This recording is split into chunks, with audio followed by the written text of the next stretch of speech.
KC 239 start. Sir, if I intervene at this stage of this debate, it is not for the purpose of saying much on the factors which led to devaluation, because that is matter which has already been dealt with by the finance minister. But I would like to confine my remarks mainly to one aspect of the problem which has been emphasized by more speakers than one, and that is with regard to the effects of devaluation on production in India. It was some comfort to find that in some matters at least we had support from strange quarters. I mean, my honorable friends, the previous speakers, who very ably justified the large imports of capital goods which have come to this country in the course of the last year. So far as the effect of devaluation on production is concerned, let us remember that it is not devaluation alone but two other important factors that have come to play during the last few months. One is our decision to restrict imports, which was announced almost a few days before the announcement of devaluation, which had a resultant effect on the prices of commodities in India, especially on those commodities which were being imported in large bulk during the last 1 year. Secondly, the rise in the cost of production of essential commodities in this country, for which reason unfortunately we have not been able to check the rise in the cost of living over and above this devaluation has come.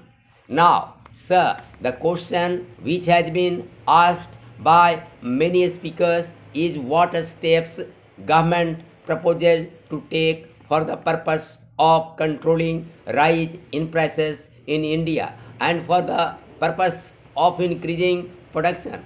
For after all, let us not forget that if we want to import less and export more, we will have to produce more in India. If we want to import less and at the same time serve the essential economic needs of the people, we will have to produce more in India. I am not going to take your time in disclosing the large number of schemes which government has prepared in the course of the last 2 years, some of which are ready to be implemented.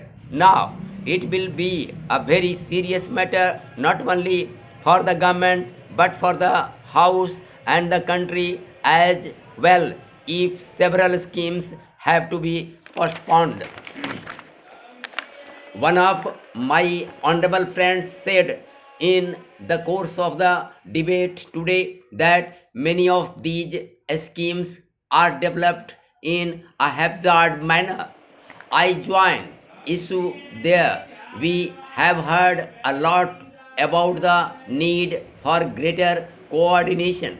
I am aware that there is room for greater coordination not only amongst the different ministries but also between the center and the states, and if I may say so, between the government and the members of this house, and if I may add a little further, between the government and the people of this country.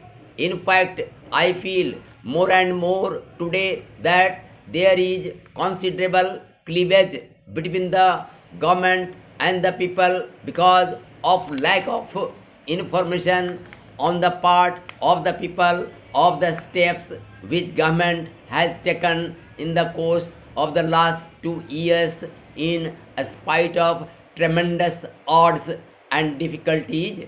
Here, if I may say, in all humility, is a responsibility which members of this house, particularly those belonging to the great Congress organization, have to take upon themselves.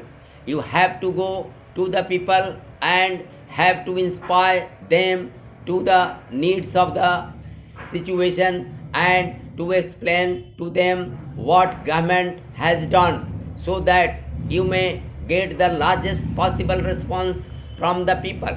That gap has come into existence. Let us not throw bouquet at each other and say that government should do it and you should not. But the fact remains that the gap is there, and the question is how that gap can be filled up and people's enthusiasm can be fully aroused. So far as government's scheme are concerned, I might very briefly allude to one or two schemes so that the House will be able to realize how their non-implementation may adversely affect the economic conditions of the country. The House is aware that we have entered into a contract with a well-known Swiss firm for the manufacture of machine tools. It is a big scheme which will cost India nearly rupees 150 to 280 crores. We are importing today about rupees 80 crores worth machine tools. The Prime Minister pointed out yesterday, and quite rightly, that this is one of the basic industries which must develop in this country. If we are going to progress industrially, how far that scheme will be affected now is more than what I can say, because we have to settle the question of priorities and decide which are the schemes with which we will go ahead. The same principle applies with regard to the production of steel. After considerable efforts, we have completed our labors